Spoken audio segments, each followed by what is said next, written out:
for a lot of reasons. One, just him being such a remarkable story of perseverance, the toughness, the storyline being a 32nd round pick, I believe, $1,000 sign, senior sign, to overcome that, still have an option remaining, is everyone in this room understands that is remarkable, and one of the better stories in baseball, and something that a lot of young players, a lot of young athletes, a lot of just people in general can be inspired and aspire to. So over getting to know him, he's remained one of the most exciting things about this organization for some time. So we have to make difficult decisions. We don't make difficult decisions and tough decisions because we like them.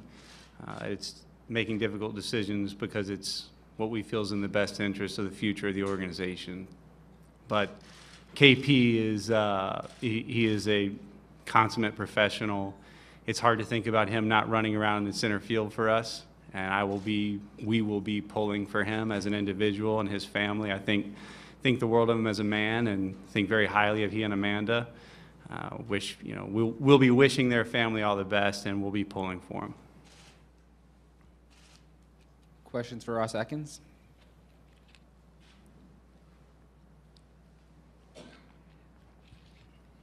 When we talked to Kevin a few minutes ago, he was pretty emotional. Can you just tell us maybe what you told him on the phone, or how you kind of broke the news to him?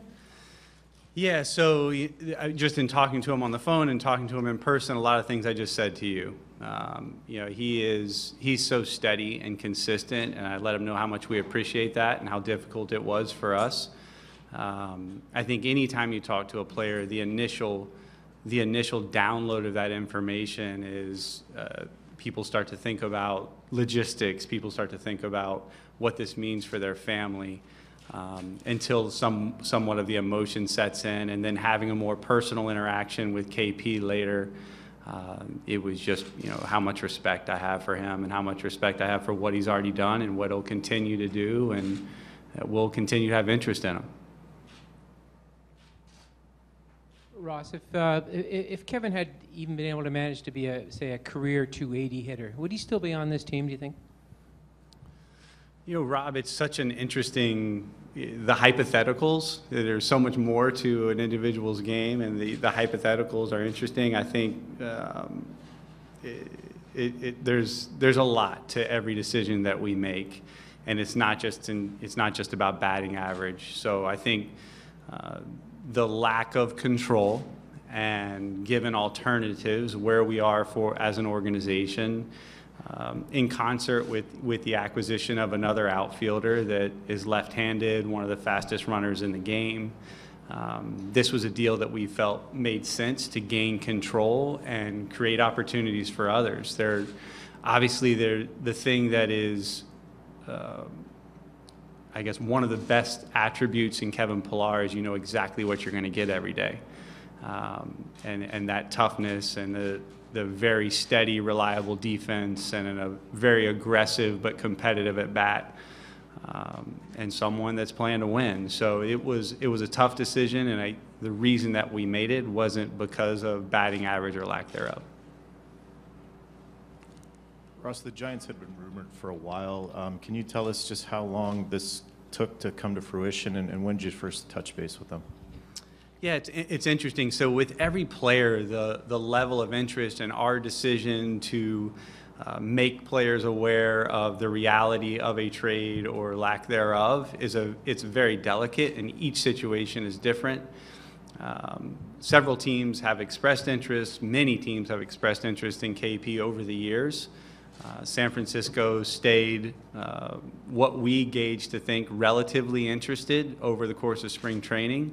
And then it came time that we had to make a decision. Both organizations had to make a decision. So there have been ongoing discussions. We didn't feel that it was more likely than not that he would be traded. We were very excited to have his presence on our 25-man roster. But in the end, this deal actually came together very late last night. It's a good thing that I had my cell phone on my lap when I fell asleep, because I woke up to the confirmation from Farhan. So it happened. It actually transpired very late. Hi, Heather Wright, CTV News. Kevin Pillar was obviously a hugely popular player here amongst fans, and he said that he was sitting in the dugout yesterday, sort of looking out at the stadium during the game, and was remarking on how things have changed in just a short period of time.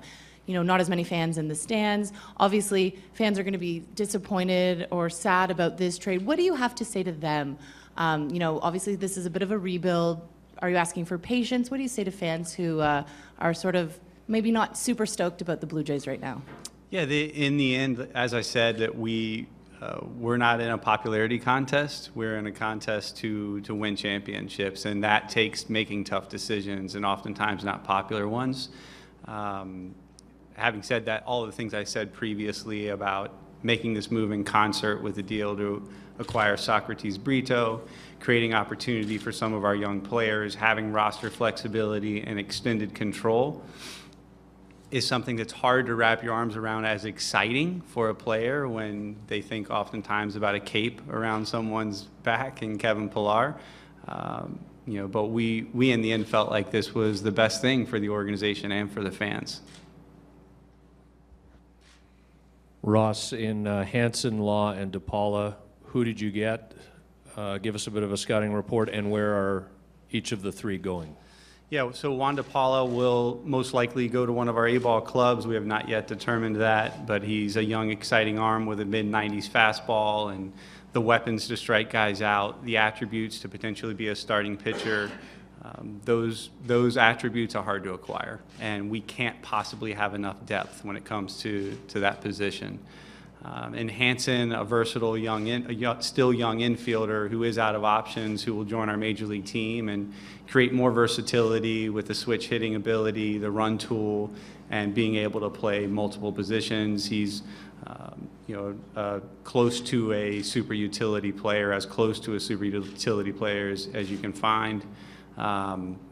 And then in Law, he will most likely report to, had not yet to determine that it's definite, that he's not coming here today, but most likely will be pitching in AAA for us. And our scouts, our bullpen coach has worked with him, and Derek is someone that has gotten major league hitters out, has swing and miss ability, and we feel still has a little bit of upside and certainly the ability to compete in the major leagues already.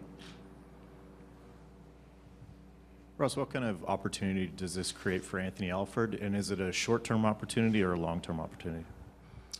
We'll see. We'll work through that today. We haven't had the opportunity to really talk to the major league staff about that, and we'll, as the game comes, we have time to sit down and talk about what it means for him. I will say Anthony is. He's worked very, very hard to put himself into this position, to be ready to come up for these opportunities, and hopefully he'll make the most of it.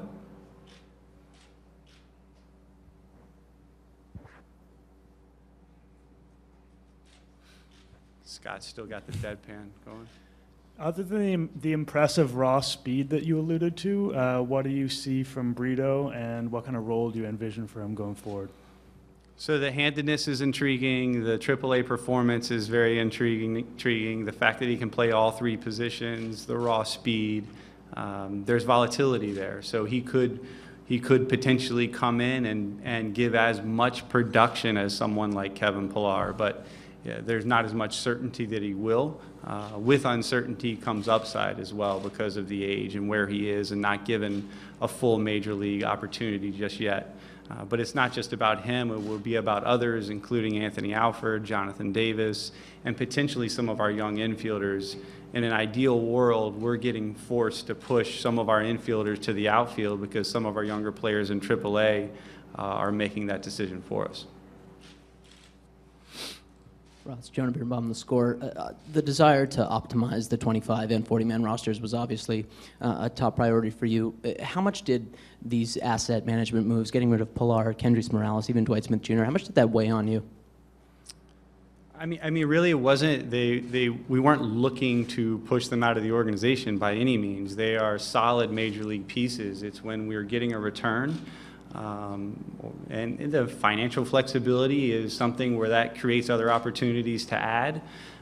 So it's not weighing on us. We were just prepared for the opportunity if something presented itself to make, in our view, the organization stronger. Ross, Kevin talked today about how he thought that maybe it was a possibility that he would be traded after he saw Kendrys Morales dealt the night before opening day. What do you say to sort of the remaining veterans in your clubhouse who maybe think that they could be on the sending block, or do you say anything at all?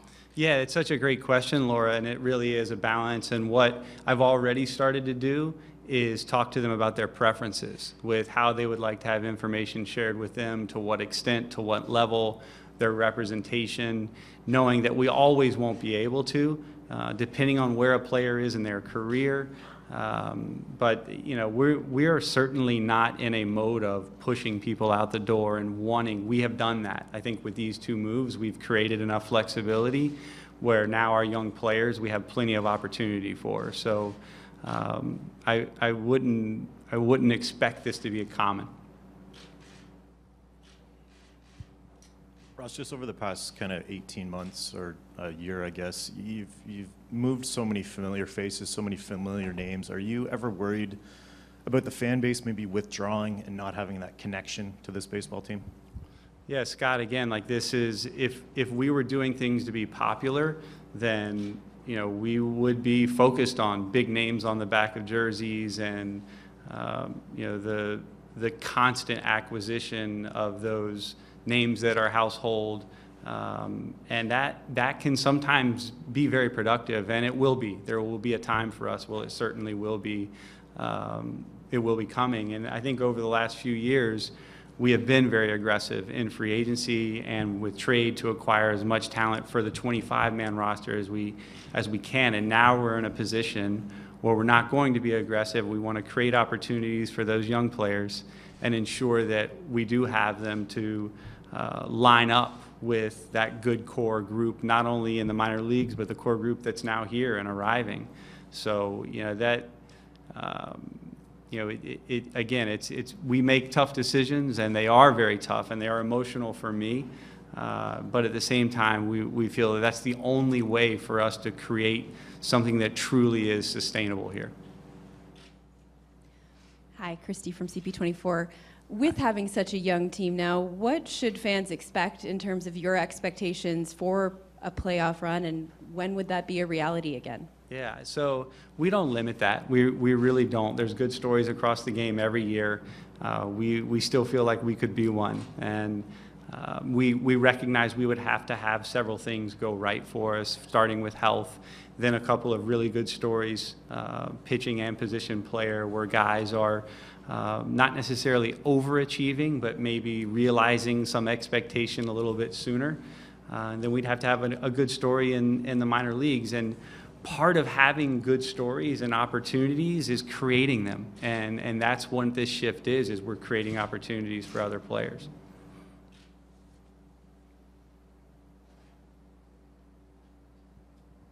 Any further questions? Thanks, Ross. Thank you.